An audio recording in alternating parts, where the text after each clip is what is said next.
I wanted to get healthy again, and I knew that I felt like self-medicating myself would not do it at all, and I wanted to face this stuff head on. So part of me was treating this as a spiritual religious battle, and I was on the fence. It's you see horror movies with demons or archons in them. You think, that's just make believe. But when I started encountering this stuff firsthand, like, wow, there's something to this. There's something going on here. So they put me on these pills in the hospital. Nothing was working.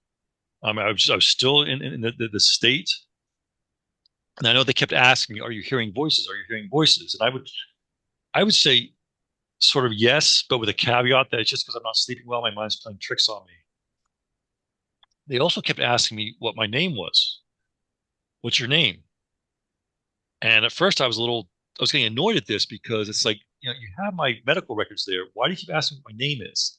Like I felt like they really weren't paying attention. Then I realized they weren't asking what my name was for their sake.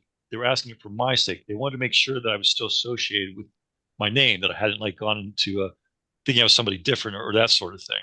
Yeah, that's exactly right. They wanted to make sure you weren't completely taken over at that point. So none of the pills, medications were working.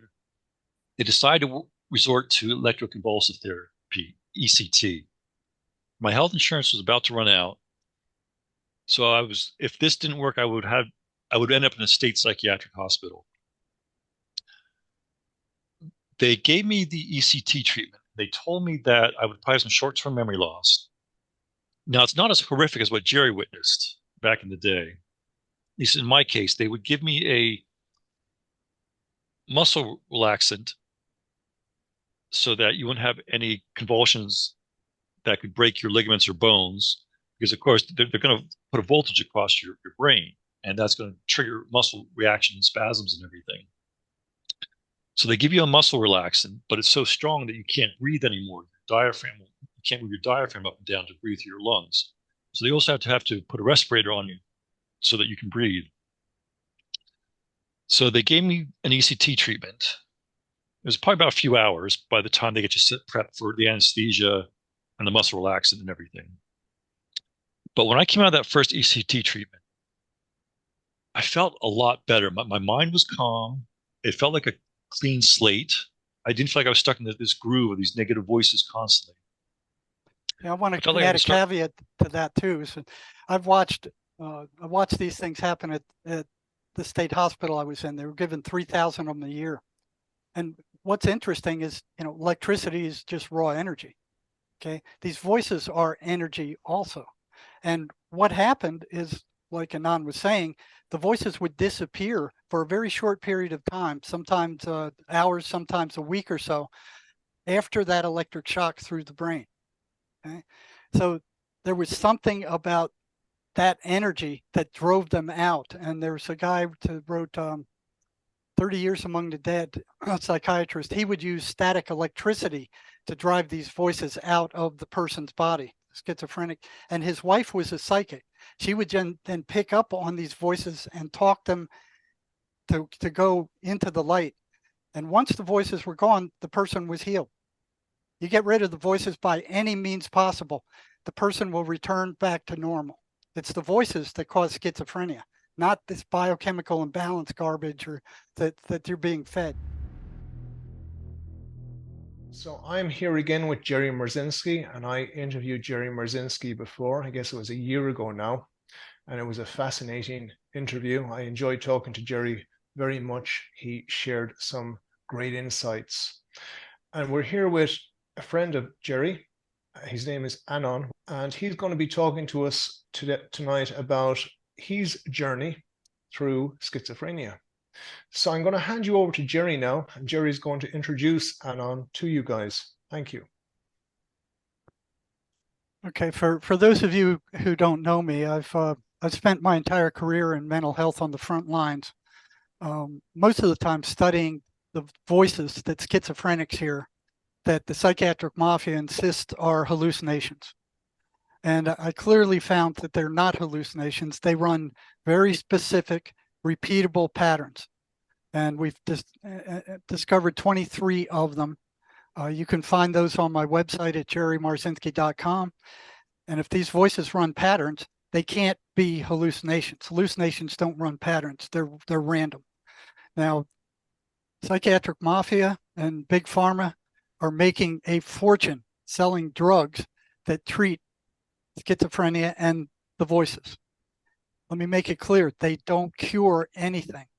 They're making $15.98 billion in 2023 selling antidepressant drugs. They're making $15.5 billion in 2022 selling antipsychotic drugs. These drugs cure nothing. Neither do the antidepressants. They just merely treat the symptoms.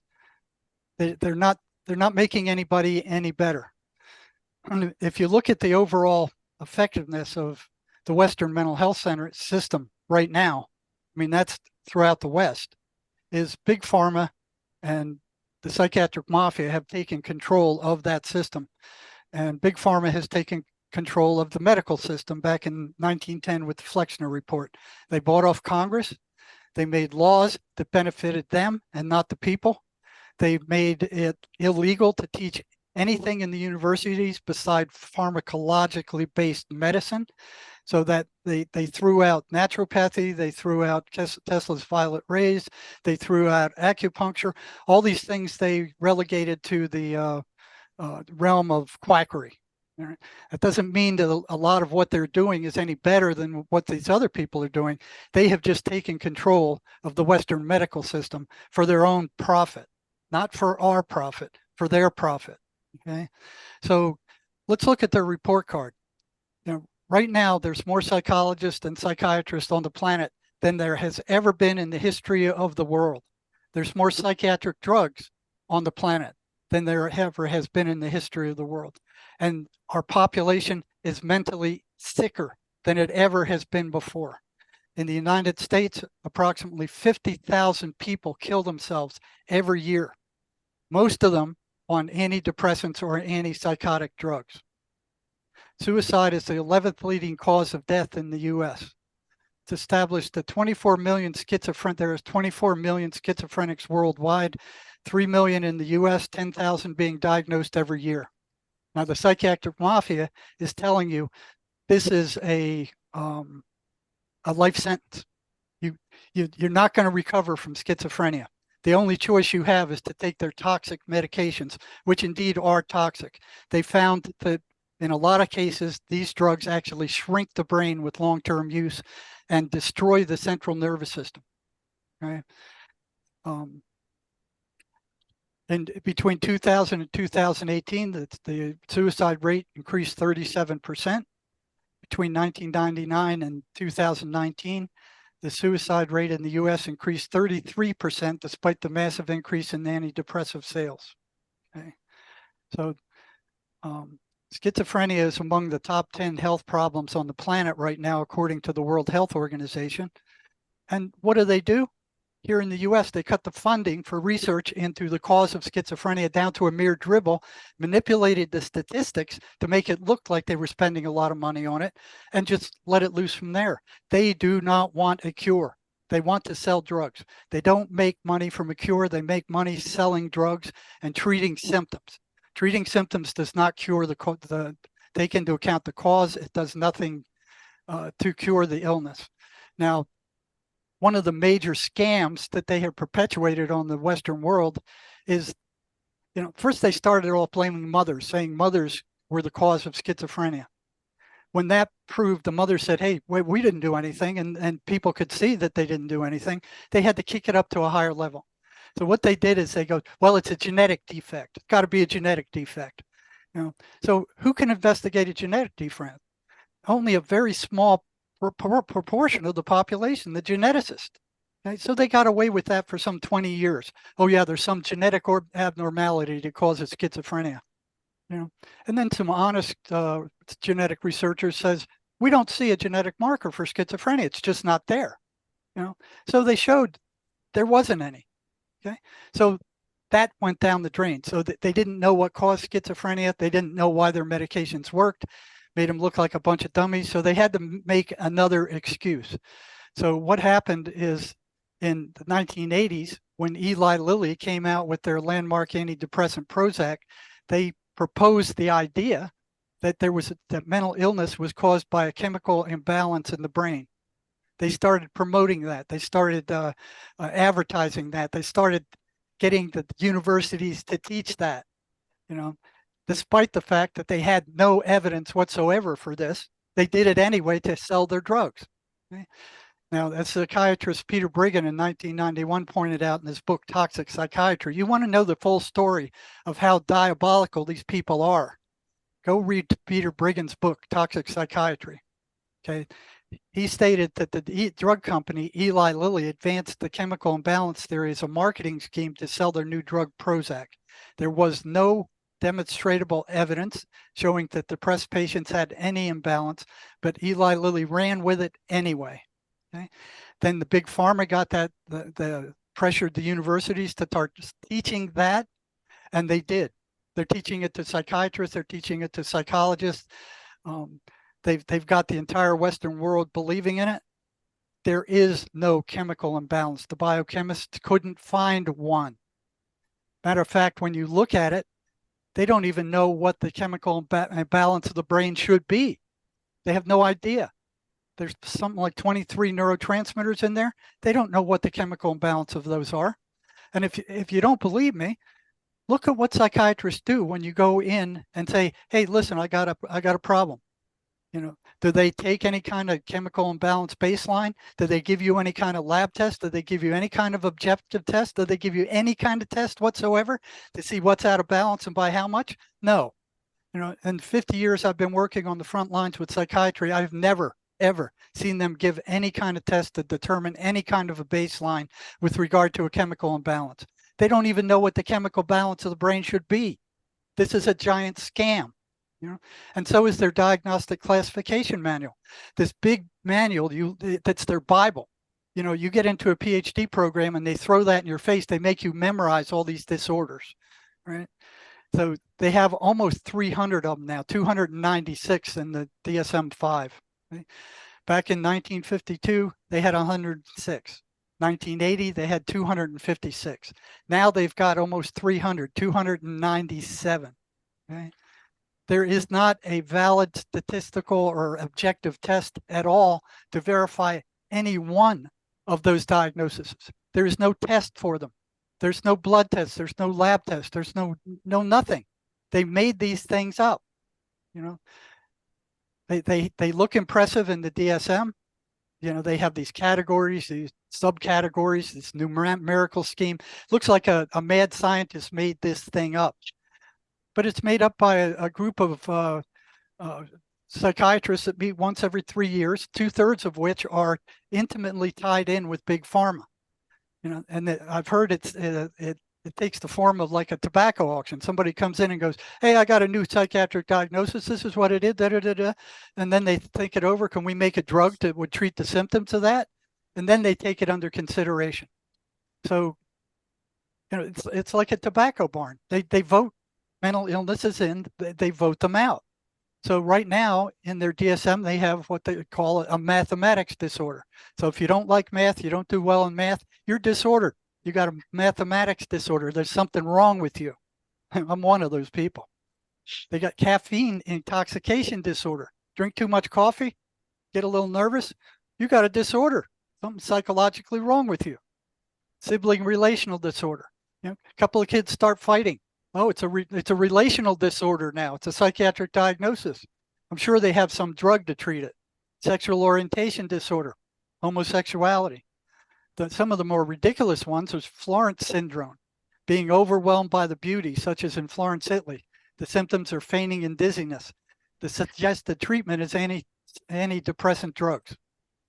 Paris syndrome, mostly experienced by Japanese visiting France. Symptoms are reported to be depression, anxiety, feelings of persecution. Before, it would have been called cultural shock. Okay, so what they're doing is totally insane. I mean, as far as giving the Western mental health system a grade for their treatment of mental illness, they give them an F-. And to take a quick look at if you look at the suicide rate of a population like schizophrenics, you know, their suicide rate is 5 to 10 times that of the normal population. You would say, you know, that's a unstable population, right? Makes sense. If they're killing themselves at 10 times the rate of the normal population, something's wrong with these people. You look at the suicide rate of psychiatrists, it's right up there with them. You know, according to the AMA, the suicide rate for psychiatrists is 65 out of 100,000, or 5.9 times that of the general population. These are the people who are running the Western Mental Health Center right now. These are the people who have the power to commit you because they say so. You know, these are the people who have the power to force you to take these toxic drugs. And their suicide rate is equal to that of their most volatile, suicidal population. Okay. Why is that, Jerry? Well, I think there's several reasons for that. Is, you know, one, I think they know deep down that they're really not helping anybody. They're dishing out drugs. Nobody's getting any better. The other thing is that the voices that schizophrenics hear, and we talked about this last time, they are not hallucinations. They run well-established patterns over and over and over again. And if they're running patterns, they can't be hallucinations. Now, I've seen these voices. I've spoken to them. I've spoken to hundreds of schizophrenics who are hearing voices. I've studied them for close to 50 years. Some of the most common patterns they run is they're consistently negative. They're abusive, insulting, and destructive. They'll tell the patient, you're no good, you're rotten, you're stupid, you're ugly, nobody likes you, we're going to kill you, we're going to get somebody else to kill you. They'll say anything they can to upset the schizophrenic patient. And then mysteriously, their energy disappears once they get upset. That's a consistent pattern. Okay, where does their energy go? They don't know. You know, but there's a one-to-one correspondence between the voices showing up and their energy level disappearing. Okay? Some of them will figure that out, but most of them don't see it. You know, it may happen to them 100,000 times. The voices show up, their energy disappears. They don't see it. They don't realize it. You start talking to them about it, and they go, "Oh yeah, come to think of it, yeah, I remember that happening." And you go, where did your energy go? They go, "Oh, I don't know. I don't know where it went." You tell them, "Okay, if you stuck your hand in a fire 100,000 times and each time you got burned, what's burning you?" They had no trouble saying the fire. You know, but you say, "Okay, the voices have come 100,000 times and each time you were just devoid of energy. You just, you know, drained, totally drained. What's draining you? You didn't use that energy, did you?" And I said, "No, we didn't use it." "Well, where'd it go?" "Well, I don't know." You know, and then when you tell them, the voices get very upset. That's the last thing the voices want you to know, is that these voices are parasites. Okay. So, you know, the second, I'm just going to go through a few of these patterns. You can go see them on my website at jerrymarzinsky.com. The voice, you know, the question is, because these voices are consistently negative, what holds them on such a negative pattern? Why aren't they diffuse? Why aren't they random like regular hallucinations? Why aren't some of them positive, some of them negative, and everything in between like regular hallucinations? No, they're not. They follow a consistently negative pattern all the time. And if they say anything positive, it's only to turn around, get the patient's trust, and then turn on them later. Okay. They're anti-religious. They don't like the patient reading the Bible. They don't like the patient going to church. They don't like the patient talking to preachers. They can't stand the 23rd Psalm. I've had a number of them tell me that reading the 23rd Psalm is like burning them with a blowtorch or throwing worms on a hot skillet. They can't stand the 23rd Psalm. Why would a hallucination be anti-religious? You know, they foster and create negative emotion. That's all they do. They upset the patient over and over until they generate that negative emotion. They want the target or the victim or the patient agitated. That's the whole purpose, and they'll go about any methods to do that, agitate the patient. That's exactly right. I'm going to turn this over to Anon in just a minute because he's been there. I mean, I've talked to hundreds, maybe thousands of schizophrenics. Anon has been there. He's fought with these things. He's seen what they told him. He's experienced it. So Right now, he's working successfully as a mechanical engineer. He's smarter than I am. He's got a good job. He's got a family, and he has completely recovered from schizophrenia, which he's been diagnosed with and was, I believe, hospitalized for 4 weeks? About 4 weeks, yep. Yep, 4 weeks in a psych hospital with them filling him full of drugs, shocking his brain, doing all their other stuff. And he figured out what these things were, and he fought back. Okay? So they energetically drain their victim. They get louder after sunset. They foster self-destructive behavior. They foster isolation. They demand the attention of the victim. What they basically do is push the victim's personality aside and start taking over. They start taking control of the individual and getting him to do what they want. Okay? This is something that one of them had written to me when I worked in the state hospital. Okay? Help me. What they do does not feel good. Now, what psychiatry tells these people is you got a chemical imbalance of your brain. It's your problem. It's your responsibility. It's your fault. That's like, Dante's Gate, where you say, anybody who enter here, leave all hope behind. I mean, schizophrenia is curable. It's not caused by a chemical imbalance. It's not caused by a genetic thing. It's caused by negative entities that take the form of the voices. And if you can get rid of those, it's not a life sentence. Schizophrenia is not a life sentence, but you have to do the work to work on curing yourself properly. Yep, you got to change your mindset. You got to do the work. Regular therapy just bounces off it. I mean, it's like, regular therapy like taught in the universities, like shooting a rhino in the butt with a BB rifle. It just doesn't work. There are things you can do. Again, go to my website, look up the That's a Lie program. That's very effective in weakening these things. You need to understand that these voices are not you. They are separate from you. They're coming in from the outside. They're inserting thoughts in your brain that are not yours. You have to understand that before you can take them on. Otherwise, you think it's you turning against you, and that's what psychiatry is telling you. That is not the truth. It's not going to cure you. It's not going to help you. It's going to make you worse.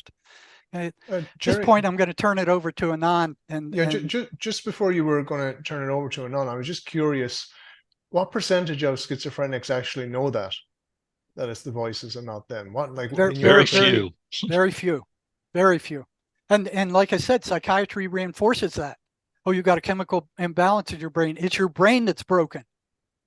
They don't take into account any spiritual aspect of psychiatry or any other mental illness. We're spiritual beings. We're affected by spiritual entities. Without your spirit, you'd be dead. This is a body that you drive around with. It's like driving a car. Psychology and psychiatry have backed out of studying the spirit or working with the spirit at all, which is something that the MACE therapy does do, and I'll talk about that later. But they've completely devoided themselves of spirituality, and that's the root. That's what's going to help you get rid of schizophrenia, because these voices are demonic entities. Jesus cast them out 23 times in the Bible. And then nowadays they're like, oh, trust the science. Yeah, trust the vaccines. Trust what we're telling you. And it's like, oh, what Jesus did 2,000 years ago is it's a fairy tale. It's 2,000-year-old fairy tale. Who listens to that? The Christian churches don't teach this. They go, oh, we'll just stick with the positive stuff. It's not the positive stuff that's causing the problems. You have to know what's going wrong before you can do anything about it. You have to know that all of us are under attack by these things, not just schizophrenics. They're seen most clearly with schizophrenics, but they hit us all. How many of us test everybody? They test everybody. How many of you have been walking down the sidewalk and all of a sudden you have this horrible thought to hit the guy in front of you or jump off a bridge or drive into oncoming traffic?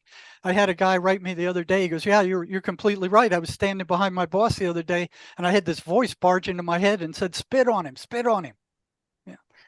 They get us all. Those thoughts do not come from you. They come from outside. If you believe that they are you, then you're giving these things more power. You're giving them more energy. They're going to push your personality aside and they're going to take over. They're going to start telling you to do self-destructive things, things that make you anxious, things that go against your survival, things that piss off other people, things that get you isolated. They're going to push your personality aside and they're going to come in and they're going to take over. The more attention you give them, the more credence you give them, the deeper you're going to get. And they're constant. They're hitting us all the time. Okay. So with that, I'm going to turn everything over to Anon. I'll be jumping in from time to time. Yeah, great, Jerry. Thank you so much for that. That was very insightful, very interesting indeed. Anon, how are you? I'm fine, thank you very much. So, leading off of what Jerry has said, I mean, so much of it resonates with what I went through. And a little bit of my background, currently working as a successful mechanical engineer. So I have a very scientific and logical mind. But what I went through defies logic. And I've actually used a little bit of logic to come to the conclusion that these are truly external entities. You can call them psychic parasites. You can refer to them as demons or archons. They're real, and they seem to hit or test all of us. And as far as the pharmaceutical industry, some of these drugs are necessary for the short term, just the short term, because they do damage the brain in the long term. But the problem is the pharmaceutical industry has turned it over for big business to keep trying to push it for the long term. Oh, you need these for your entire life. But I just want to stress that there are some cases where I don't think, Jerry, would have been able to reach some people. They weren't on the drugs just for the short-term use. By short-term, I'm talking that's true. a few months, a few months, yep.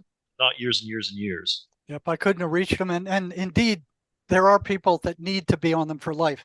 Working in the prison, I saw those people. They need to be drugged up for life. They're very dangerous. The voices have already taken them over. They're not going to get rid of them with medication. You're not going to get rid of them with therapy or prayer. They're too strong. These people have to be locked up and they have to be on medications for life. But for most of the people who diagnose schizophrenia, if you understand what's going on, that these voices are external, they're not part of you, they're coming in from the outside, they're an enemy, and you can fight back.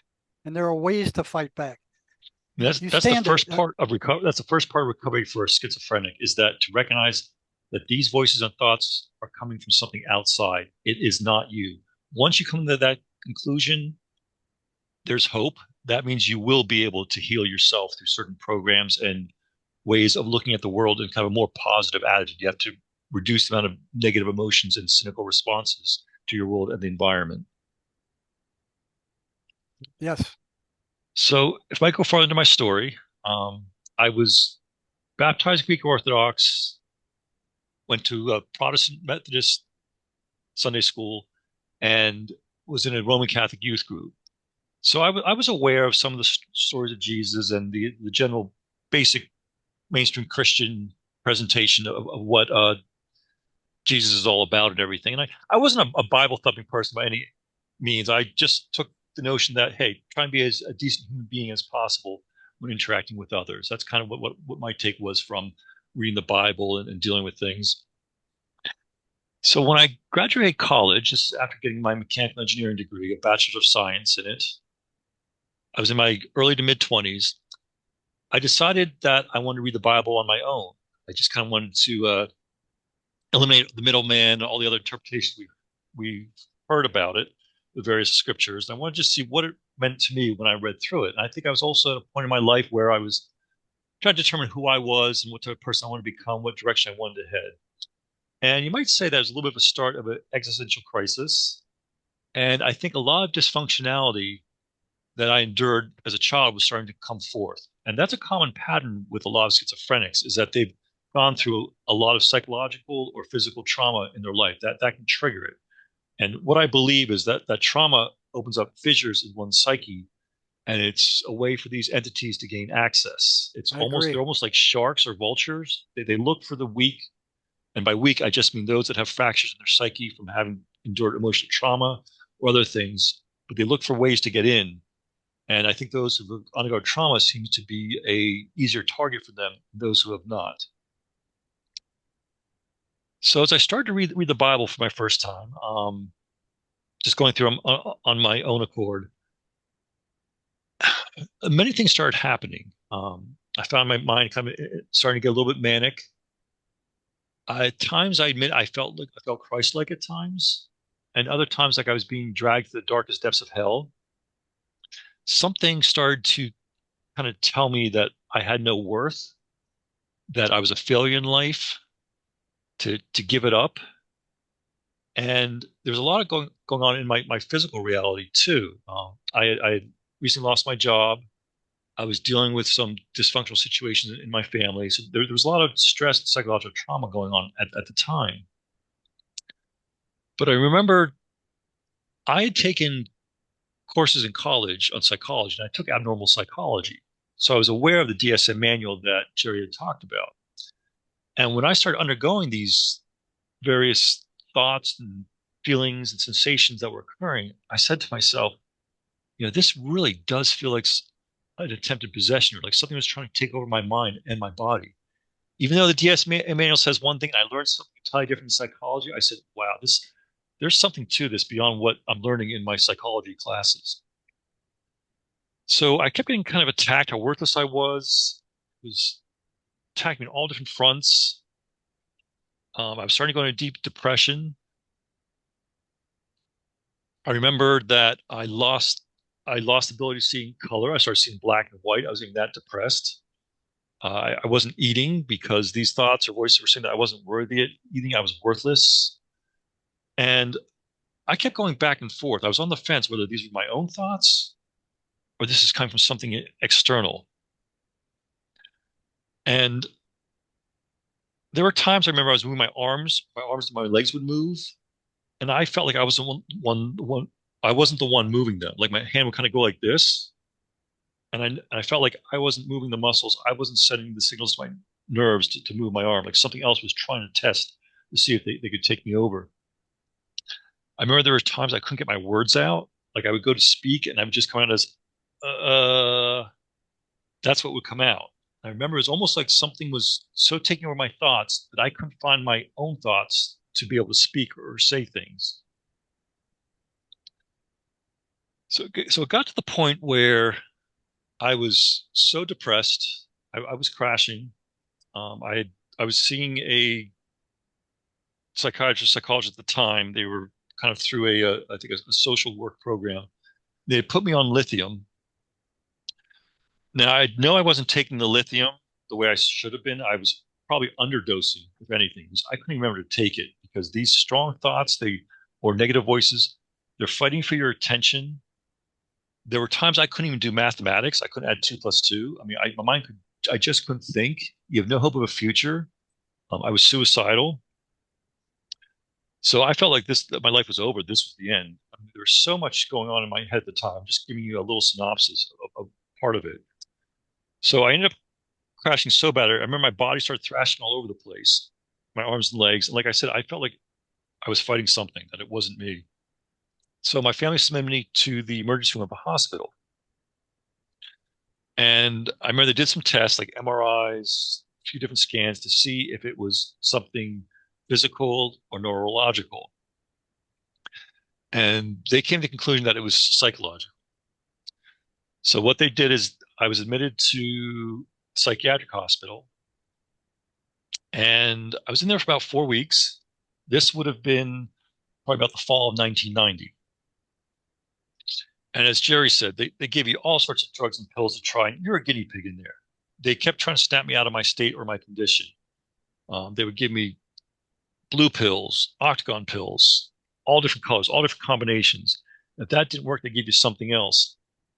And I heard the same thing. Oh, it's a chemical imbalance. We have to get your brain chemistry back. And I asked the question, being an engineer, I said, okay, well, what's the baseline for a chemical imbalance?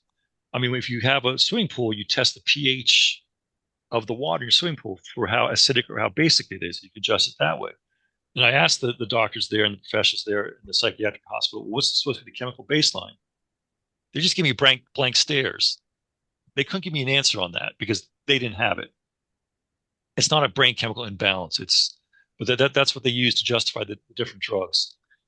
And all that the drugs do is the drugs treat schizophrenia and psychotic symptoms is that they're more like tranquilizers. Maybe externally the person isn't exhibiting the same symptoms, but stuff's still going on in their head internally. And those drugs, they're not fun. It's not the type of stuff you'd want to take for recreational drugs or trade on the black market. I mean, I remember sometimes my mouth was so dry I could barely drink. Other times your feet would feel like lead. You could barely walk. There's some days I don't even remember being in the psychiatric hospital just because of the nature of what the drugs were doing to the mind. Incredible brain fog. I remember sometimes I would be looking straight ahead. I would turn my head like this, and the scenes would shift in increments to catch up to where I was looking. The drugs, that's very, very disorienting. So I'm dealing with this situation of being in a psychiatric hospital, feeling like I have no hope of a future. Who's going to hire me? Where am I going to go from here? This is going to be a life sentence. Am I going to be able to get out of this situation? All this negative stuff is going on in my head. And I remember one of the nights in the hospital where the voices got to be very loud and intense. And it's almost like you're not sleeping. And that's a common thing with these voices or negative thoughts. They attack their victim to keep them from sleeping. They don't want them to get a good night's sleep. They want them to be very vulnerable. So I felt like I wasn't sleeping. Like feel like I was going like a day or 2 or 3 days straight without sleeping. I'd be lying in bed with my eyes closed, but the voices were going constantly. When you fall asleep at night, normally there's some times we don't remember actually falling asleep. So all of a sudden you kind of wake up and go, oh, it's the next day. With this, it's like my eyes were closed, but the mind was still going constantly. I was very aware of that.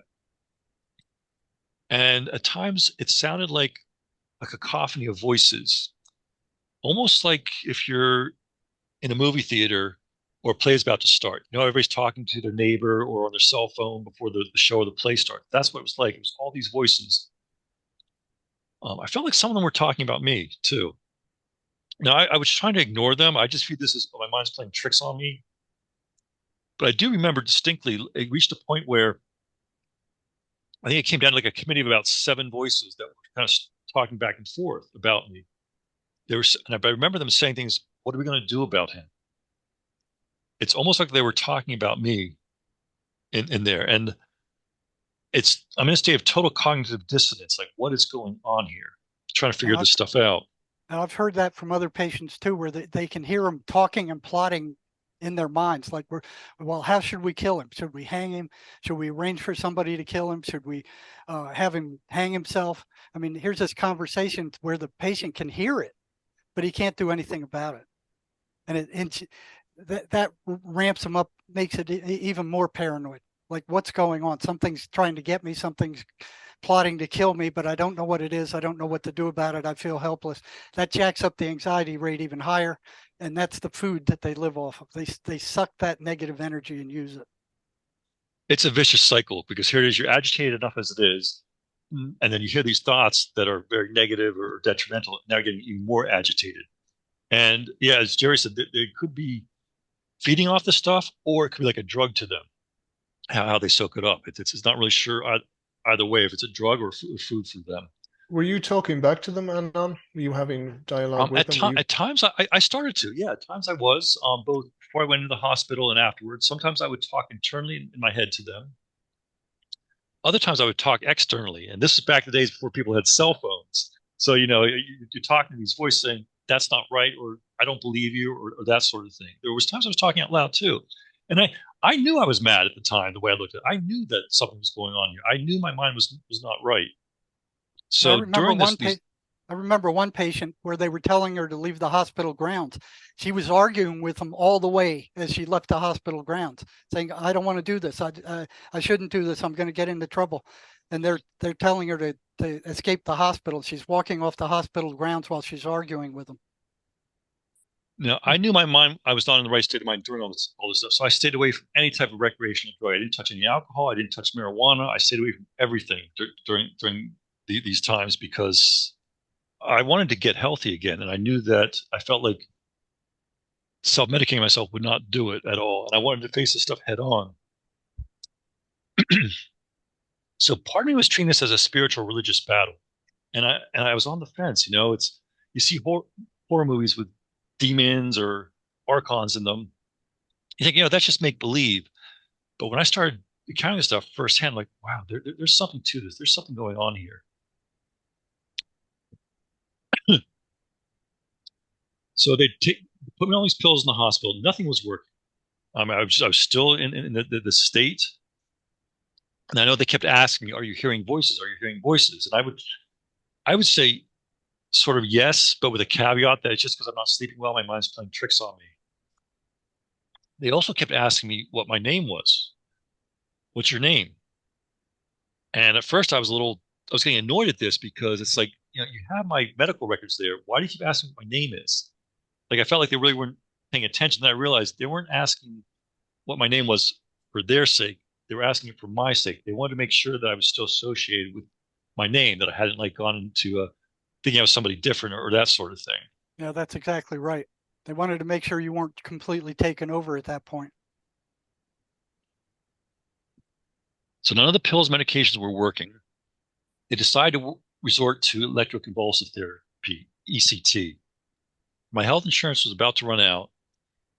So if this didn't work, I would end up in a state psychiatric hospital. They gave me the ECT treatment. They told me that I would probably have some short-term memory loss. Now, it's not as horrific as what Jerry witnessed back in the day. At least in my case, they would give me a muscle relaxant so that you wouldn't have any convulsions that could break your ligaments or bones, because of course they're going to put a voltage across your brain, and that's going to trigger muscle reaction and spasms and everything. So they give you a muscle relaxant, but it's so strong that you can't breathe anymore. You can't move your diaphragm up and down to breathe through your lungs. So they also have to put a respirator on you so that you can breathe. So they gave me an ECT treatment. It was probably about a few hours by the time they get you prepped for the anesthesia and the muscle relaxant and everything. But when I came out of that first ECT treatment, I felt a lot better. My mind was calm. It felt like a clean slate. I didn't feel like I was stuck in this groove of these negative voices constantly. Yeah, I want to add a caveat to that too. So I watched these things happen at the state hospital I was in. They were given 3,000 of them a year. And what's interesting is, electricity is just raw energy. Okay. These voices are energy also. And what happened is, like Anon was saying, the voices would disappear for a very short period of time, sometimes hours, sometimes a week or so, after that electric shock through the brain. Okay. So there was something about that energy that drove them out. And there was a guy who wrote 30 Years Among the Dead, a psychiatrist. He would use static electricity to drive these voices out of the person's body, schizophrenic. And his wife was a psychic. She would then pick up on these voices and talk them to go into the light. And once the voices were gone, the person was healed. You get rid of the voices by any means possible, the person will return back to normal. It's the voices that cause schizophrenia, not this biochemical imbalance garbage or that you're being fed. So I felt much better after that first ECT. I actually wanted to stop and tell myself, look, I'm doing much better. I can rebuild myself as a person, human being. But they said, no, you need at least a total of 6 ECT treatments. So I went through 5 more. Like 3 of them I was inpatient, and the latter 3 I was outpatient. So I was released from the psychiatric hospital probably towards mid-fall of 1990.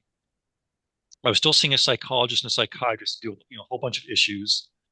And they put me on a relatively low dose of Klonopin at the time. I was told it was a mood stabilizer. Now, I saw on my insurance code that it said diagnosis, schizoaffective disorder or affective schizophrenic disorder.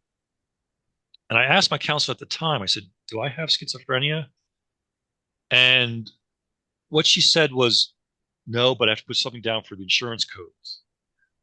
I don't know if she's being nice and she didn't want to tell me that I did have schizophrenia, or if that's kind of really the case. They have to come up with something to classify it for the insurance purposes. So my mind was fairly calm approaching December of 1990. And then the voices started to come back. There were very strong negative thoughts or negative voices. Sometimes it would sound like in my head. Sometimes it would sound a little bit like it was outside. Again, I'm going back and forth. Is this my own mind doing this, or is this really something on the outside? Am I being tested here? being put through some sort of tribunal, tortured, initiation? It was very tough to really determine exactly what's going on. But these voices seem different. They seem much more, almost like I was going up a managerial hierarchy of what was occurring. So this is approaching maybe January of 1991. Something started to offer me a path to instantaneous wealth, power, riches, and fame if I basically sold my soul to it or gave up what I thought was my life quest or my life mission. And these tormentors, they were trying to make a deal with me. I mean, it was very tempting because here it was, I was diagnosed with schizophrenic disorder. My income was below poverty that level that year. I was in a fractured, broken state, and I'm being shown this path of how to rapidly reach riches, power, and fame. Now, I'd have to give up my soul. I'd have to give any type of sense of morality that I had. And part of me is like, oh, this is madness. I had started reading the Bible, and that is allegedly what Jesus Christ had gone through. It was 40 days in the desert, being tempted by the devil, the offer of mammon, riches, the materials of this world. And here it is, I'm going through this same type of offer. And I'm thinking to myself, is this just my mind playing tricks on me? Or is this really something coming from the outside making me an offer? Am I really dealing with some sort of demonic attack here? Was this repetitive? Was this offer offered to you like on various occasions, or was it just once off? It was offered me through one particular time period. So this is, as I said, this is about January 1991, and I'm finding myself going through various stages where I was attacked by different means, or the voices seem to be different. They make it out like it's your own thoughts, but I could tell by the vocabulary that they were using, kind of sort of the inflections, they seem to be different. So I'm being made this offer of mammon. It probably went on for about a month or so. And I kept turning it down because I just didn't feel like it was coming from something that was going to benefit me in the long run. I didn't feel like its intentions were noteworthy. And I said no to the offer. They didn't like that. They got very upset with that. They would kind of call you all sorts of names, a wimp, you're a loser, I'm offering you this and you're not going to take it. What is wrong with you? So this went for about a month. Eventually they backed off because their attack wasn't successful. And then it's like there was a different prosecutor coming forth. And this would made me feel extreme guilt and shame to the end of, it was trying to make me kill myself. And a lot of times these voices would tell you how to do it. Like I remember at the times it kept telling me to climb up a high tension electrical tower and jump into the high voltage wires. Very, very dramatic effect. Other times they would tell me to get the pipes together, connected to the exhaust of your car. And I reached a point where I was actually getting the pipes together and using duct tape to connect the pipes on the exhaust of my car to kill myself. But I think a higher power stepped in, or I had some higher thoughts not to do it. I didn't go through it, thank goodness. But you have no hope of a future being in this state of mind. Life seems worthless and pointless. You're at rock bottom, the deepest depths of despair. So one of these later attacks, this is maybe February of 1991, it would tell me how worthless I was, like what a horrible being I was, because I eat the meat of other animals. It would list every fly, ant, or worm that I might have killed in my life. And I started to argue against them. I would say, okay, God created me with teeth and a tongue and mouth. Do I not have a right to use them? God created other animals that eat other animals.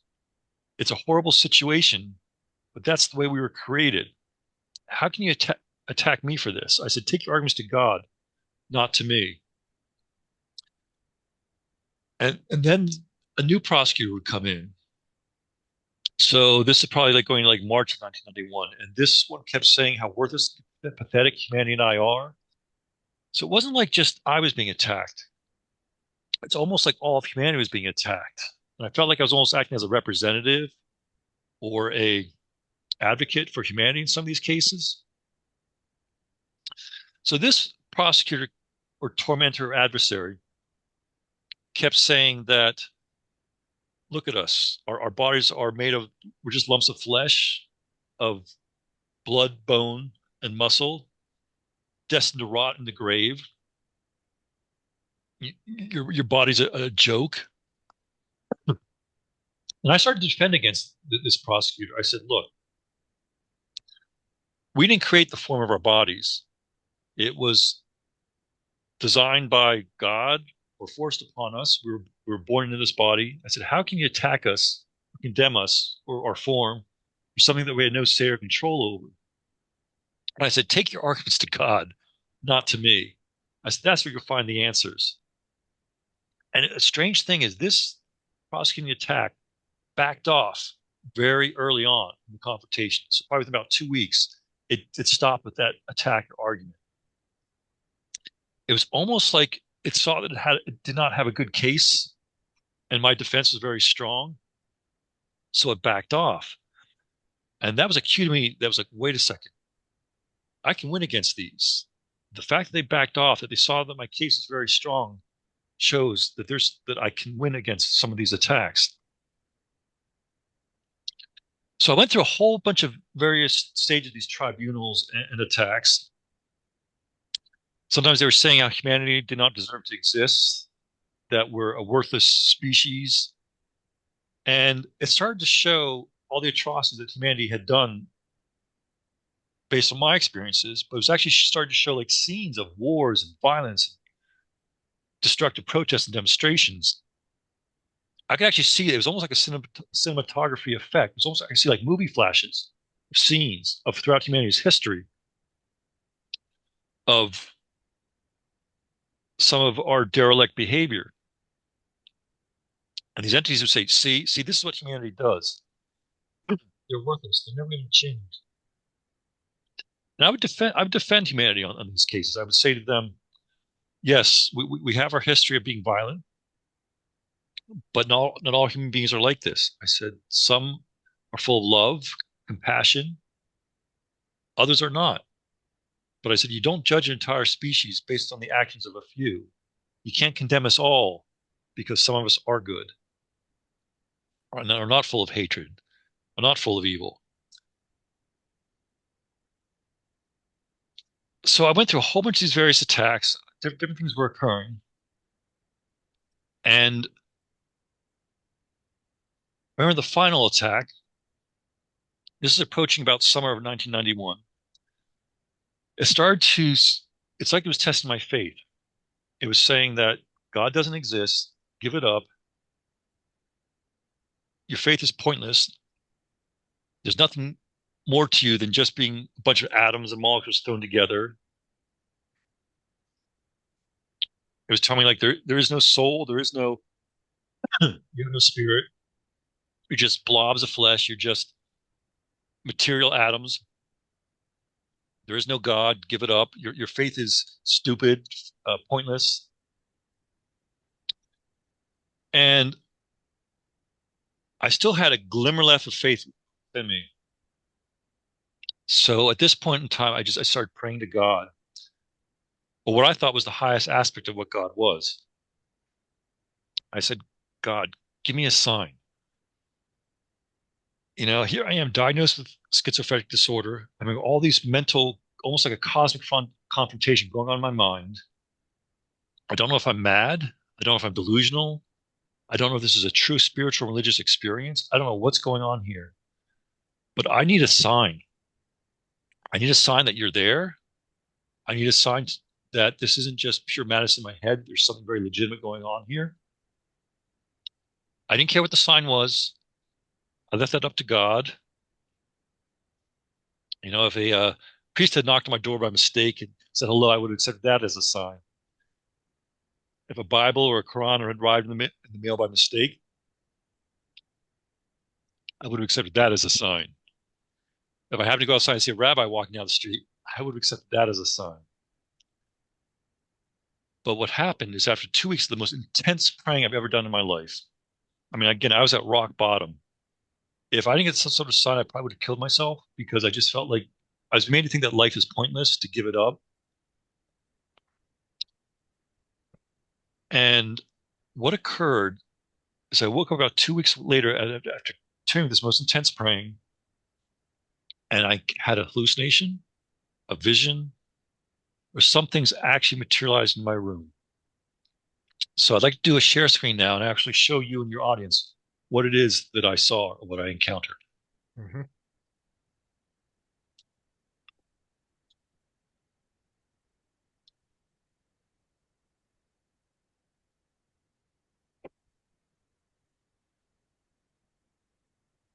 Okay, can you see the interior of a room there? Yes. Mhm. So I'm about in my mid-20s, mid to late 20s. This is about fall of 1991. Something was testing my faith or telling me that God does not exist. I'm praying to God to give me a sign. I didn't care what it was. So I woke up about 2 o'clock in the morning with the feeling that there was a presence in my room. It was so strong, I felt like something was there. I'm looking around. I didn't see anything, but you feel like something's here. Something's in the room with me. So I'm lying on my back. I'm looking at the square light fixture above my head. Can you all see the square light fixture here? Mhm. Mm-hmm. Okay. So I'm lying there, and all of a sudden I start to see this kind of smoke or fog start to enter the room. At first, I thought it was an electrical fire, and I'm thinking, oh, great, there's a short in the light fixture above.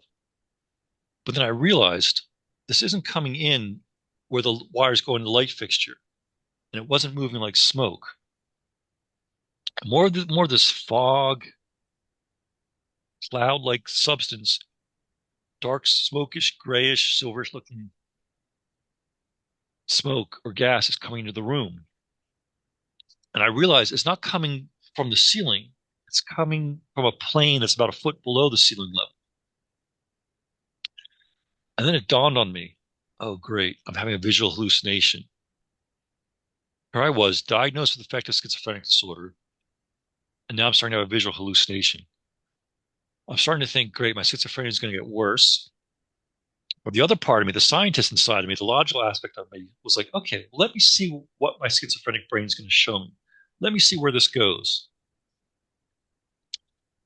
So more and more of this cloud is filling up the room. Now it moved more the way, if you ever drop food coloring in a glass of water, it kind of moved like that, the way it flowed. It wasn't moving specifically like smoke. I don't know sentient itself, but it had kind of a strange movement to it, the way it was coming and flowing.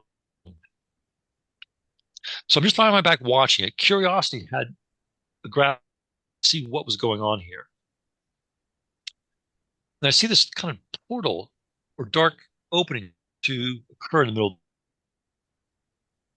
The portal opening is getting bigger and bigger. And you still see the dark opening forming in the middle of the cloud. Mhm. Mm-hmm. Okay.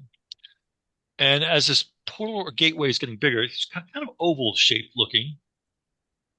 I could see the smoke or grayish fog, cloud-like substance coming in from the inside circumference of this opening. It's like pouring in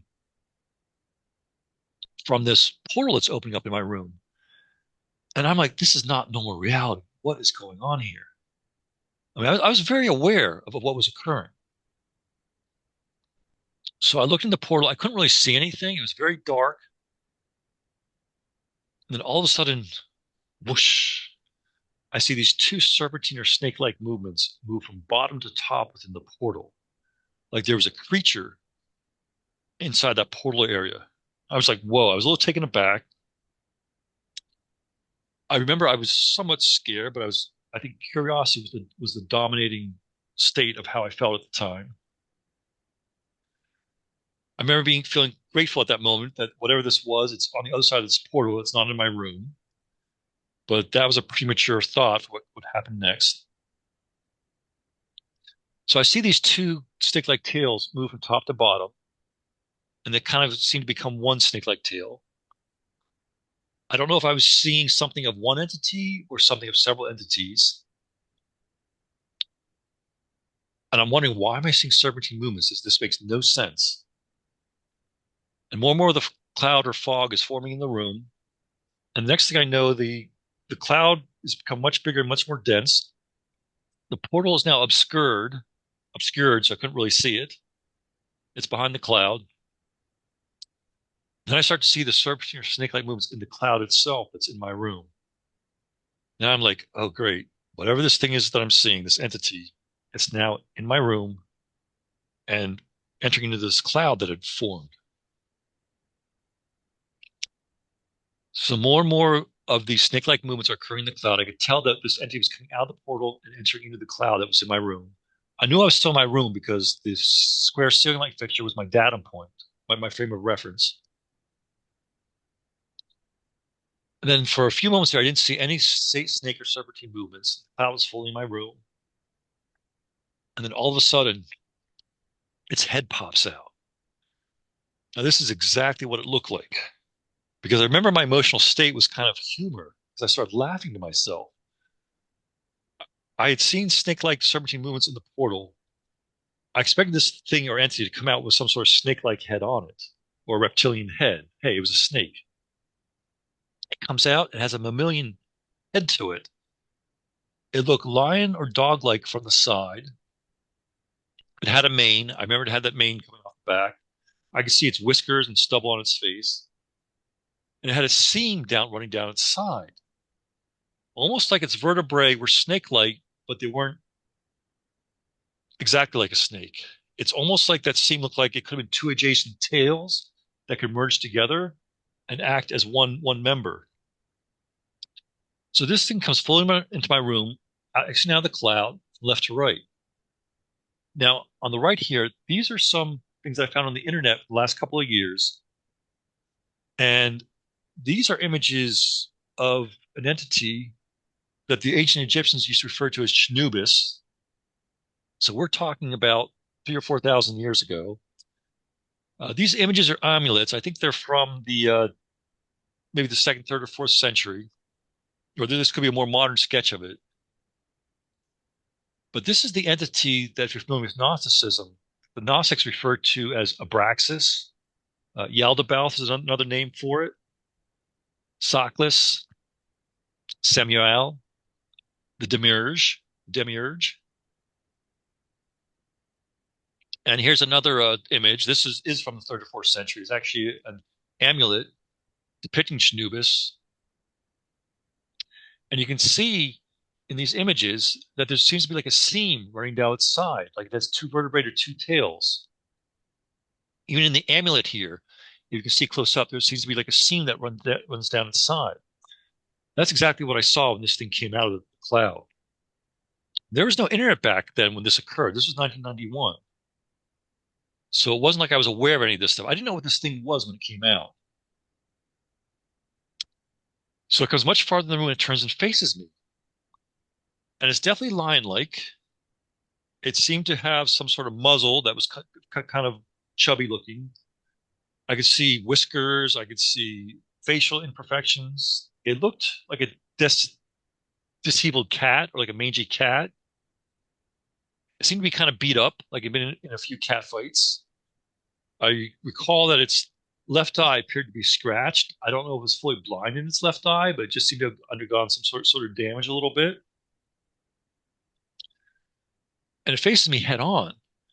And it was lion-like, but I wasn't super frightened at this point. I knew this wasn't normal reality, but it didn't look that intimidating. It just kind of looked like some sort of lion-like face on a serpentine body. It's like we go through that every day, right? And then all of a sudden, its face changes, the most horrible thing you can think of. It seemed to be very grayish prune and wrinkled like. It looked like an old man or old hag of decay. It might have had a little bit of a reptilian appearance to it. I do remember the snake scales itself were very glossy black in their look and had like a grayish underbelly underneath it. So upon this face changing into something so horrible, it's like it was trying to scare me to death, or it was opening its mouth to devour or swallow me or my soul. I remember every cell in my body feeling an extreme state of fright at this point in time. I think I had goosebumps all over my body when this occurred. It was though this thing was coming to attack me. And it was extremely powerful. I knew fighting against it would have been pointless. This thing was extremely, extremely powerful. You just feel its energy.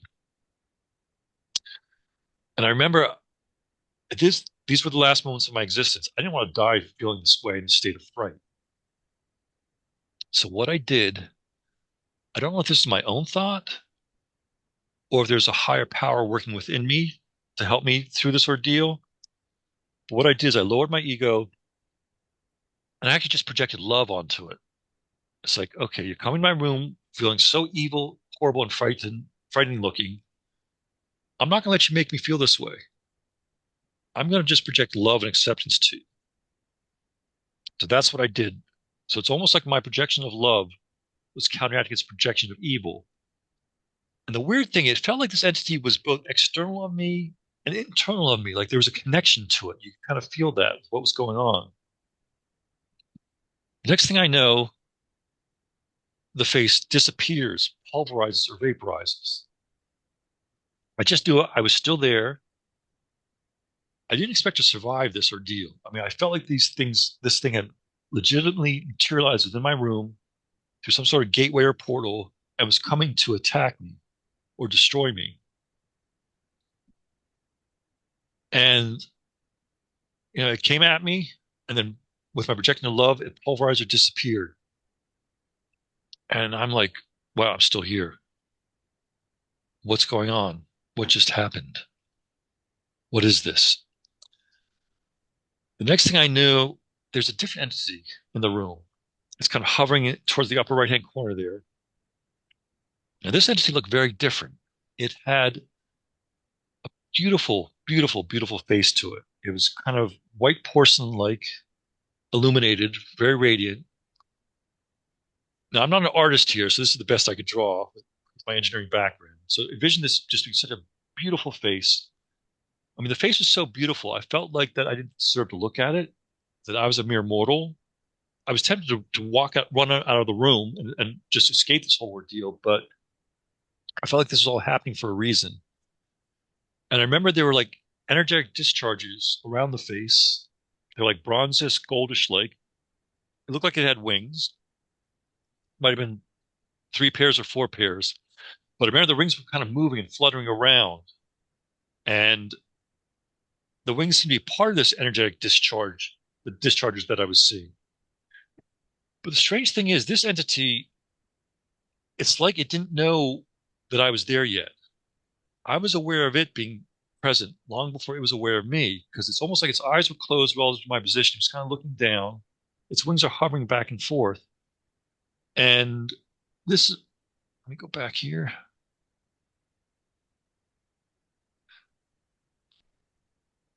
So I didn't know what was going to happen next. I didn't know if this entity was going to change into something horrible and come at me like the way the other one did. I expected that to actually happen because its beauty was undescribable. It was majestic. It was just something that was not for mortals' eyes. And the face looked androgynous-like, but I felt like it was of a feminine nature. And this is what I've encountered on the internet in the last couple of years, which looks kind of very similar to what I saw. There's a beautiful, beautiful, like white porcelain-like face. And the lower left-hand corner, that's a seraph or seraphim. I think seraph is the plural denotation for it. And these are talked about, I guess, in the Bible and other things. Now, it might even be an aeon, A-E-O-N. Another way of describing what this is, but that's exactly what it kind of looked like, these wings that were moving around and fluttering around. It definitely was a being not of this realm. So the next thing I know, after several moments of the entity just kind of hovering overhead, it opens its eyes and it looks at me. Now, I don't know if this entity was something that had been in prison or in captivity and was suddenly released or freed from captivity and it hadn't realized that it was released yet. I don't know if it was contemplating in shame. I don't know if it was judging me or trying to figure out where it was. There's all different ways of interpreting what was happening, but there was some sort of thing going on, just the whole fact that it wasn't initially aware that I was there. It opens its eyes and it looks at me. We're staring at each other, and it felt like an eternity. I didn't know what was going to happen next. I just remember this is such a beautiful face. I shouldn't be seeing this. What is going to happen here? Meanwhile, the cloud is dissipating, it's disappearing. And then all of a sudden, the entity smiles at me, and its wings are still fluttering up and down, back and forth. And as it smiled at me, I remember I could actually see dimples form in its face. It was a very humanoid-like face of what I was seeing. And upon its smile, I felt this wave of love, joy, bliss, ecstasy come from it onto me. It was an immense, intense feeling or sensation. Almost like it was thanking me or letting me know everything was going to be okay. But I just thought, again, I remember I saw dimples form in his face and it smiles. I felt like it was a smile of grace. The next thing I know, I'm starting to have an out-of-body experience. I felt like I was rising out of my body, starting to merge with this entity. And at the same time, this entity is kind of going back. It's rising up in reverse, starting to enter that portal where that other entity had come out of. The cloud is mostly dissipated by this point in time. It's almost like I was merging with this entity and we're becoming one being. I was in a state of sheer bliss, ecstasy, joy, undescribable ecstasy. And I'm merging with this entity, like we're becoming one. We're becoming one being or merging. And just as all this was happening, and just as I was about to go into that portal, having merged with this beautiful entity, I was put back to sleep, or I fell back to sleep. I just remember everything went gray and then dark. I was out. And the reason I think I was deliberately put back to sleep, because I remember everything going gray and being knocked out. You know, when you fall asleep at night, you don't remember when you fell asleep. Whereas in this case, I remember, boom, being put out. Like I wasn't supposed to see things or I wasn't supposed to understand what was going beyond. The next morning, I woke up about 7 or 8 o'clock in the morning. I was in a state of religious shock. It's like, what just happened? I knew I was doing schizophrenia. This was a hallucination or vision, or these entities legitimately materialized within my room. I had no physical proof the next day of what had occurred, so it wasn't like I could verify that there was something physical left behind. But here it was. I was praying to God to give me a sign. And then this is the type of vision that I have. But that was the turning point of my schizophrenia. You might say that's where I cross over from being a mad person and becoming a mystic, or taking a mystical approach to all this. Because it gave me the will to live again.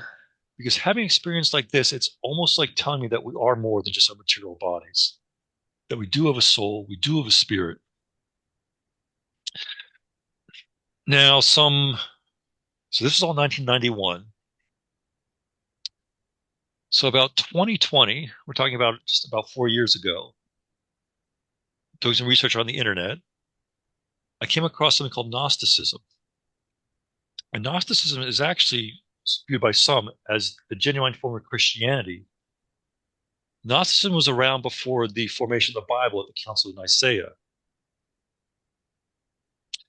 And the basis of Gnosticism is that we have a divine spark. We do have an essence of God within us that we're to try and grow and nurture through putting forth love, compassion, forgiveness, and gratitude. Now, in one of the Gnostic texts, this is right out of the Apocrypha of John, which is one of the codices from the Nag Hammadi library, which was found in Egypt in about mid-1940s. So I'm going to read a paragraph from a sentence in that text. So it was written probably around 185 of the Common Era. But it talks of a lion-faced serpent. So, quote, and when she saw the consequences of her desire, it changed into a form of a lion-faced serpent, and its eyes were like lightning fire with flash. She cast it away from her, outside that place, that no one of the immortal ones might see it, for she had created in ignorance, and she surrounded it with a luminous cloud. And she placed a throne in the middle of the cloud, that no one might see it, except the Holy Spirit, who's called the Mother of the Living. She called his name Yaldabaoth. So the she they're referring to is an Aon called Sophia by Gnostic stories. And there's many different approaches to Sophia, but she's kind of like a fallen Aon who's trying to redeem herself or trying to rescue humanity. There's different ways of interpreting this stuff. And Yaldabaoth is one of the names that she gave to this snake-like entity. And some of the Gnostic stories describe this entity as actually being the child of Sophia, and that this entity kind of stole Sophia's power. And Sophia can also be referred to as wisdom, the Holy Spirit, epinoia, the guardian angels. There's many different terms applied to these entities and how they approach. But here it is. I see a snake-like entity with a lion-like head coming out of a cloud. And here's a text written almost 2,000 years ago, meaning our ancestors encountered these same entities. So this thing was not a figment of your imagination. This was external to your psyche. It wasn't something that your own mind cooked up. Absolutely correct. And I went back and did research to see, okay, had I been exposed to this entity before? I mean, I had somehow seen it. I even went through my abnormal psychology textbooks, college textbooks, to see if I had seen this before. And no, I hadn't come across it. And that's the other thing too. When this all occurred back in 1991, I didn't know this thing was coming out of the cloud. There was no internet back then. I wasn't into the occult. I was just really reading the Bible.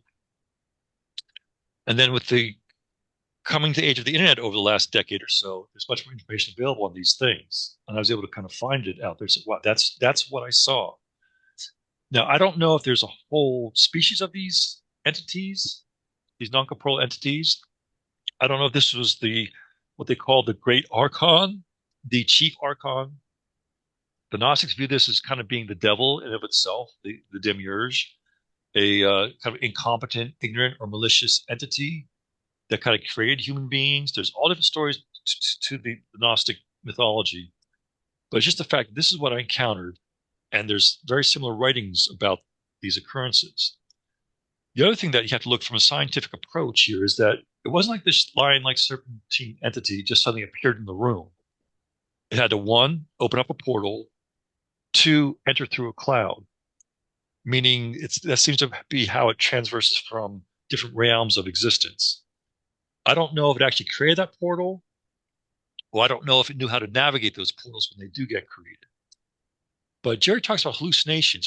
Hallucinations should be random, like a bunch of balloons flying by or that sort of thing. There's a whole series of progressions that occurred here. Now, I don't know if that second entity, with the Gnostics referred to as Sophia, it could have been like my higher self or a reflection of my soul. I don't know if I rescued it or if she rescued me or if we rescued each other. But my projection of love on that first entity seemed to have triggered a release of that second entity. So there's many different ways of interpreting this stuff, but it just goes to show that we are more than the material body, that there's something to schizophrenia more than just being madness. I treat it as a spiritual religious experience. This is what occurred. Yeah, and Anon, I've heard from a number of schizophrenics who projected love toward the voices. They couldn't stand it.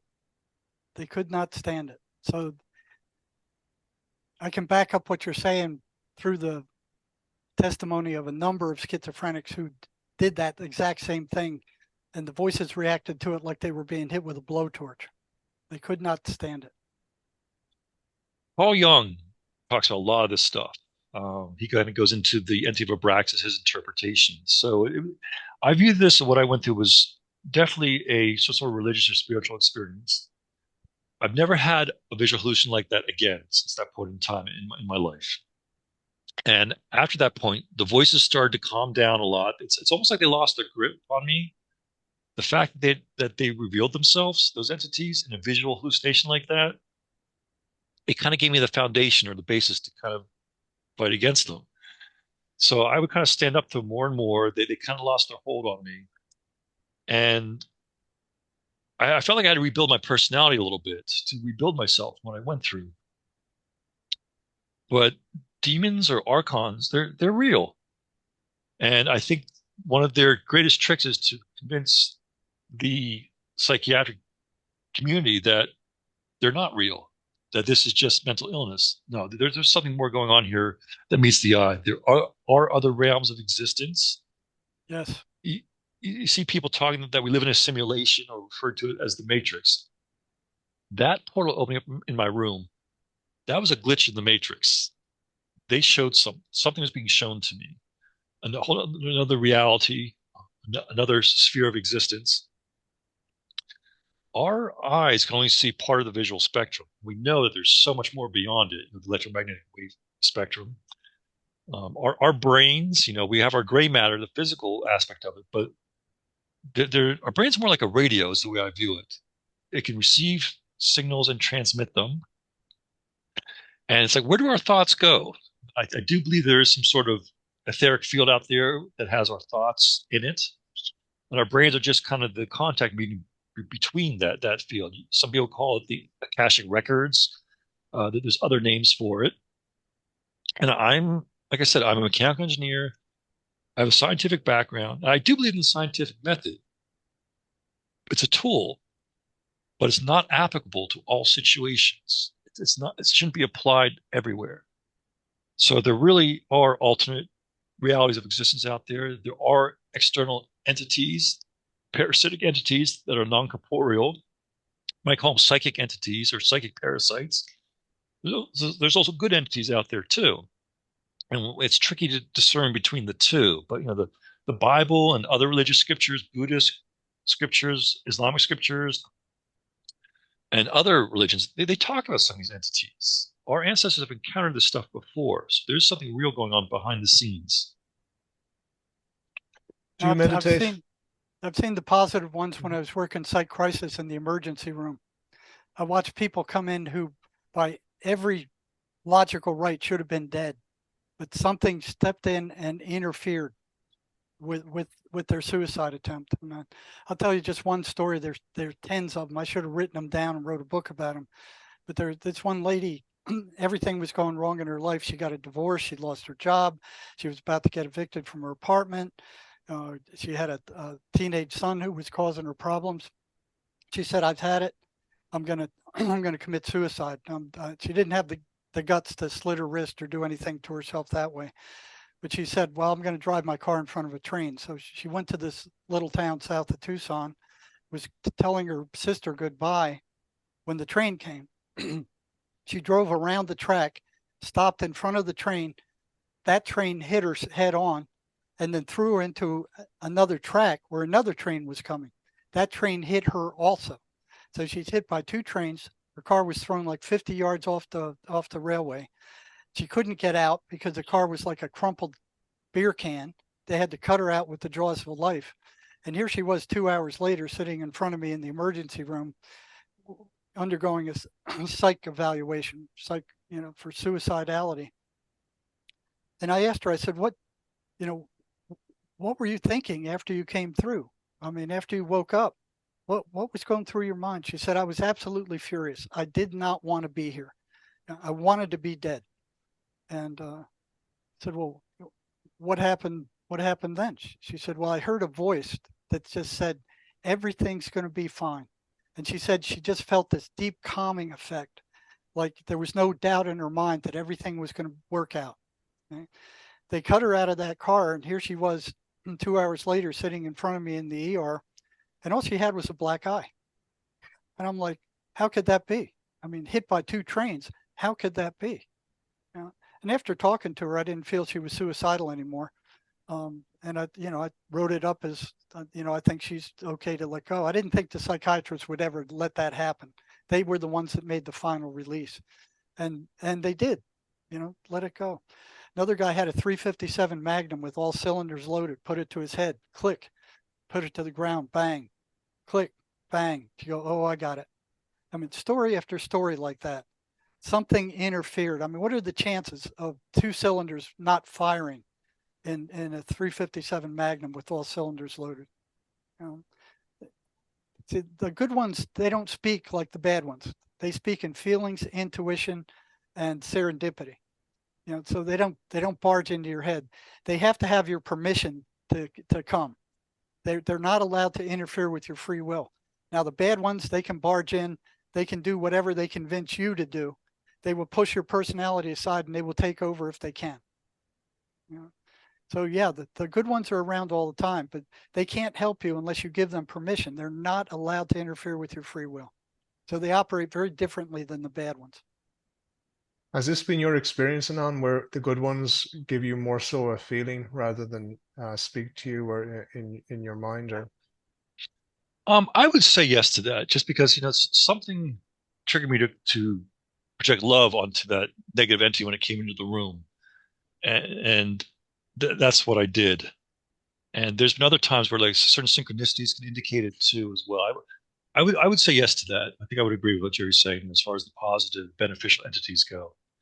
And the negative entities, I mean, I brought up Gnosticism just because I've been reading a lot on it in the last few years, just because it's so many things were similar to my experiences that I went through. But they refer to these negative entities as archons. They're kind of controllers that try to keep humanity controlled, contained. They don't want humanity to grow or expand our consciousness or to evolve. So I do feel there's some sort of spiritual battle going on beyond the veil of what we can see and generally encounter. And many people have perceptions in these altered realities. Where do you think they come from? Well, I mean, there's all certain theories and ways to speculate on that. There's different spheres of heavens or reality. We're in this material plane, but there's higher spheres of existence, kind of in spiritual realms. There could be numerous ones. I don't have a solid answer on that, but they definitely come from a reality or realm or dimension beyond the normal one that we as human beings typically live in and dwell in. Yeah. That's Emanuel Swedenborg, the Christian mystic. He lived some 300 years ago. He said that those thoughts come from heaven and hell. He said each of us has assigned to us 2 demons and 2 angels. And just like in the cartoons, they're like, trying to vie for your attention and your behavior. He said the negative ones come from hell. That's your connection to hell. The positive ones come from heaven. Okay? Where you put your attention, you put your energy. So you start paying attention to the bad ones, you're giving energy to the bad ones, they're going to grow. You pay attention to the good ones and your feelings and your intuition, that will grow. Yeah. So they're with you all the time. And like Anon said, your brain is like a radio receiver. It will pick up these vibrations. If you tune into low vibrations, it's going to pick them up or reinforce those. You tune into heavenly vibrations, it's going to pick up and reinforce those. These things they absolutely hate humanity. If you look at the list of patterns that these things run, you go to my website at jerrymarzinsky.com, you'll see there's a 1-to-1 correlation between what schizophrenics are hearing from these voices and what's coming over the mainstream media right now. Ever since, for years and years, all through the pandemic, the radio waves have been filled with negativity, with fear, with anti-religious stuff. They were burning churches in Canada. They're creating negative emotion and fear and panic. And now they're doing the same thing. Look at all the negativity that's coming over the mainstream media right now. We're on the verge of a nuclear war with Russia, and they keep provoking it and provoking it and provoking it. What the Western leaders are doing is psychotic. they are being controlled by some evil force, you know, pushing Russia to the point of a nuclear attack. What kind of insanity is this? They can't win that war with Russia. There's no way. You know? And yet they're provoking a nuclear attack. They're hitting Russian early warning systems 1,500 kilometers inside of Russia, knocking out their atomic screening. So the Russians don't know whether the next missile contains a nuclear weapon or not. They're nuts. They're totally insane. And I totally agree with you, Jerry. Jerry, I was going to ask you a question there. You know, I interviewed a guy, John Avery. You know, he was connected to the Mace. Oh yeah, yeah, a few months ago. Oh, and, good. Yeah, very interesting guy. Well, it was about a year ago now, actually. But can you talk about the Mace energy, how it treats schizophrenics, how it treats with the energy? Like, does it actually work? Does it stop, you know, people with trauma from experiencing these voices? Well, it depends. So what Mace was designed to do was to work with something called the negative identity, which is created unconsciously during a trauma. So say something really bad happened to you, a family member or somebody did something really bad to you. It was very traumatic. It hurt a lot, you know, and during that trauma, as a result of that trauma, you go, well, I must be worthless if somebody would do something like that to me, you know, and it hurts. So what happens is that feeling gets buried. It just hangs around. The ego finally shows up and goes, let me handle this, takes it and buries it in the subconscious mind. And not only buries it there, it locks it down. So it's buried alive, and it affects anytime somebody that looks like or acts like or behaves like that person who caused that traumatic situation to you, that buried trauma will react. And it will tell you to either attack that guy, run from him, or avoid him. You know, but in either case, every time you run into somebody like that, that trauma that's buried will go off, and it will upset you. Okay? So every time it goes off, it grows stronger and stronger and stronger. And people think, well, that's just who I am. I mean, I don't like these kind of people. That's all there is to it. I need to stay away from them. But the universe keeps sending you people like that, you know, saying, hey, something's wrong here. Something's wrong here. And every time it does, that thing goes off, it goes stronger. It's like a car battery. You know, every time you start the car, it's getting charged. Okay? So what Mace does, it goes in there and it will drain that negative identity.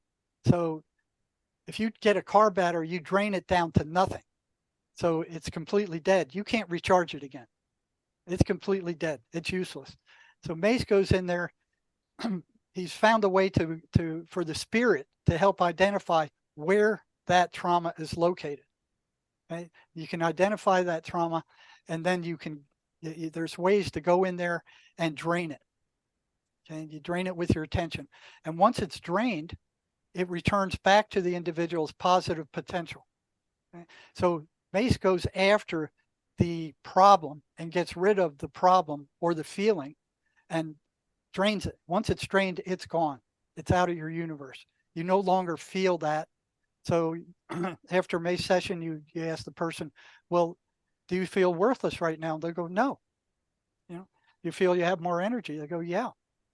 You know, so it works. This stuff is a threat to the psychiatrist and regular psychology or psychiatry because it works. You know, I've been through all this 8 years of psychological training. I mean, undergraduate, graduate, PhD program. They don't know anything. They have nothing that actually works to get rid of the problem. What they do is they're treating the cause. So psychiatry with their medicines is just doping down the manifestation. They're doping down the symptoms. They're not getting at the cause. Right? Psychology is the same thing. They're not getting at the cause. Right? Mace gets at the cause. And it uses spirit to help identify where that stuff is buried. So that's one of the big problems that Mace had, is where did the ego bury that garbage in the subconscious mind? and he uses the spirit to find where it's located. Okay? And then the mind attaches a picture to it. Once there's a picture attached to it, there's ways to get rid of it and discharge it. Okay? Is it a difficult method? Is it difficult to do, or is it easy? Well, it's not difficult. You need to know what you're doing. So you need to know what's behind it. Like, do you have to go away for 30 days, or does it take an hour? Or... In most cases, we can get rid of the biggest thing, the biggest thing they call the rune, which is the worst thing that ever happened to you. We can get rid of it usually in an hour. Gone, where it's out of your universe, totally gone. The person will remember the bad thing that happened to them, but it won't affect them anymore. They'll go, well, how do you feel about it now? And they go, well, okay, it happened. There's no charge to it anymore. And you ask them, well, do you still feel worthless? And they go, no, I don't feel worthless now at all. It's gone. It's totally gone. So those of you who are out there thinking, oh, yeah, psychiatry's got all the answers, you're not going to go to a psychiatrist without them giving you one of these FACO diagnoses. All right. So they're going to label you as mentally ill. Okay? And then they're going to prescribe for you some medication that only treats the symptoms of what you're experiencing and doesn't get to the cause. Psychology will do the same thing. So before you consider going to an expensive psychiatrist that costs much more than most MACE practitioners charge, go to causisminstitute.com and find yourself a MACE therapist. It's www.causism, CAUSISM, Institute, INSTITUTE.com, and find yourself a MACE therapist. This stuff works. They don't like it. It's a threat to psychology. It's a threat to psychiatry. They're not supporting it. They want nothing to do with it. Go see for yourself. Also on my website, there's a series of testimonials you can go look at of people who've gone through this, and you can see what they had to say about it. Before we go, I'm going to ask Jerry to read a poem. Jerry has got a poem that he would like to read. Also, before we go, Anon, can you give advice to anybody that's going through the same thing that you went through as a young man? What advice would you give to somebody out there listening to this that is going through the same condition, who has been diagnosed with schizophrenia? I think the very first thing that those that are dealing with this need to conclude is that this is something occurring external of me that's attacking me. Yes. These are not my own thoughts, and these entities, they have access to your thoughts and they can manipulate them, and that's what they do. But once the target, the victim, the patient, those dealing with schizophrenia come to the conclusion that this is something external of me, no matter what the psychologist or psychiatrist might tell them, that's the start of the recovery. And I connected with Jerry probably about a year or two ago, and it's not like I wasn't ever a patient of Jerry's or anything like that. Just I saw the great work that he was doing to getting the message out there as far as the patterns that these entities or voices run, because their objective is to agitate the patient by any way they can, like telling the patient, the government's out to get them, that sort of thing. Sometimes the government is out to get them, but most of the time it's not. But these entities will say anything to agitate their target or victim, to generate more and more negative energy. Some cases, they will actually take over the personality of that person. That's when it's really, really far into it. You can call it a possession in a sense, where they really will take over that being's person. And it's a spiritual battle. It's a fight for one's soul is really what you're doing here. And I would start at the least hierarchy into working to try and recover from this stuff, like the Causism Institute. Hey, it's worth trying that before going to some of the other aspects of psychology and psychiatry, because a lot of the psychiatrists, they just want you to keep coming back. Some don't want you to be able to resolve your life issues. They want you to keep coming back. Causism Institute isn't like that. The idea is to cure you as soon as possible in the least damaging way as possible. You don't even have to relive. You don't have to talk about what the trauma that you went through. You don't have to reveal it. It stays as a personal thing within you, but it's the Causism Institute, the MACE energy method, addresses the emotional energy behind those traumas. And it's the negative emotional energy is what these entities feed off of. So if you get rid of that negative emotional energy associated with trauma, the entities, they back off. you got a good way of defeating them and having them go away. Yeah, it virtually starves them to death. Now, a lot of the voices don't like patients taking those drugs. They don't like them taking antipsychotics, antidepressant drugs. And what they do is they tell the patient. Now, what I noticed is that most psychiatric patients that are very depressed or are on antipsychotic drugs eventually quit taking those medications. Okay? So the medications only treat the manifestations, they only treat the symptoms, but it helps calm the patient down. A lot of these antipsychotic drugs are major tranquilizers. So what the voices do is they tell them the psychiatrist is poisoning you. Okay? And they point to the side effects of these medications.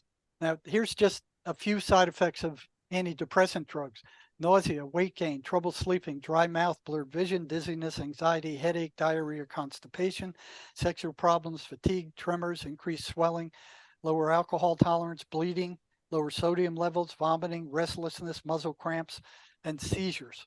Okay? That's just a few. Okay, and the antipsychotics are even worse. Right? So they make you feel bad. But what they do is they calm you down.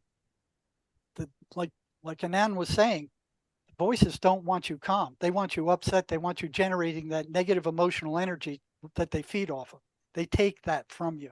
So they want you upset. They want you angry all the time. Okay? And you look at most schizophrenics, they're upset all the time.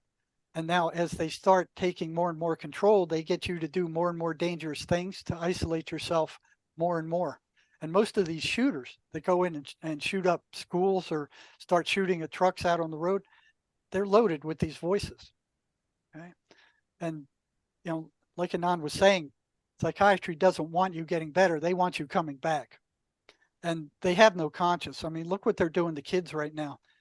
These are some old psychotropic statistics for children that are being drugged here in the United States. And these are back from like 2017. And this is much worse now. So back then, more than 7.2 million kids were on psychiatric drugs. Over 622,000 under the age of 5. Imagine that, drugging kids under the age of 5 who are still developing with these powerful psychiatric drugs. Over 80,000 were on ADHD drugs, amphetamine, Adderall, Ritalin. They got kids under the age of 5 on Ritalin. And I've talked to prisoners in the prison who were locked up for doing crimes while they were high on meth. I said, well, they told me they started off on Ritalin. They said they felt good. I said, well, why did you keep going up and up and up? They go, well, I don't know. It felt better.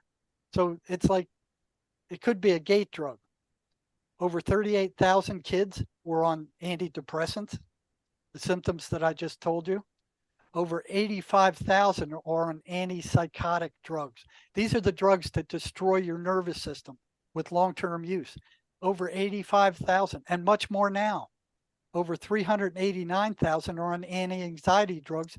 Many of them are addictive. This is what they're doing to our children. This is the deep state psychiatrists that work. They want to dumb down the entire human population and make a profit off of it. That's crazy. Okay, it's madness. It is madness. Yeah. So I may have a little bit of trouble reading this poem. This was written by a serial killer. He's locked up in isolation right now in a heavy security prison in Colorado. He killed 2 drug dealers, and he murdered his girlfriend and cut her into little pieces. They still don't know where her body is. Did he send you this, Jerry? This was sent to me by her mother, his mother, okay, who's still suffering the psychological problems associated with this. I worked with her some. So he's talking about this monster in his mind, which are the voices. So as I told you, what happens is the voices move in, and I've had a number of inmates that I was working with and patients that would ask these voices, who are you? What are you? And they would say, we are you. So they want the patient or the victim to believe that the thoughts that they're putting in their minds belong to them. And that's what it feels like, because you hear those thoughts in your mind. So you think, well, who else could they belong to? You know, but like Anon said, they're coming in from the outside. These things are enemies, and they hit everybody. They don't just hit schizophrenics. They hit us all. Who hasn't had an awful thought barge into their mind out of absolutely nowhere that you know for certain doesn't belong to you? You would never intentionally do what the thing was telling you to do. And it made you feel horrible and shameful just to have a thought like that. That's them.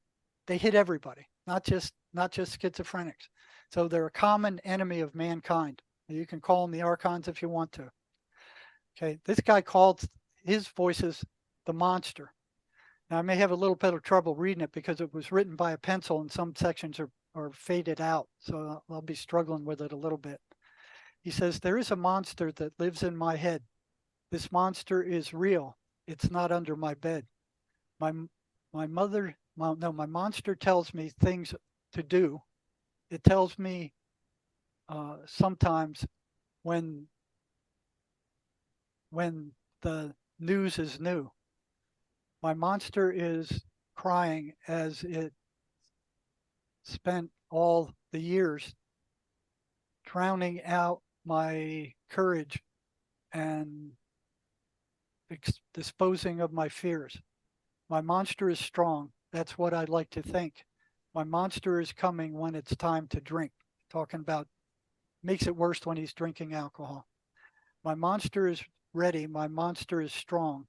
What will I do when my monster is gone? My monster will never leave. That is his plan. It overwhelms me when making a stand. There is a monster inside of me. I thought I was strong. How could this be? My monster has a name too. He walks in the dark whispering Yazoo. My monster is watching me. He won't tell you my name, or he won't tell me his name. My monster is the shadows you cannot see. His heart is heavy. He plays for the game. My monster is aware. He wants to be monster. He's as blood from a lake. His bond with me is now monster. He has nothing else to do. My monster's aware. So he's telling you those voices are aware. You know, they're aware of what you're thinking. They're aware of what you're doing. They're aware of how much control they have over you. I've had patients tell me when they first started off, they would tell them that, hey, go pick up that pencil or go sit in that chair. You know, it's almost like somebody driving a new car and trying to figure out how everything worked.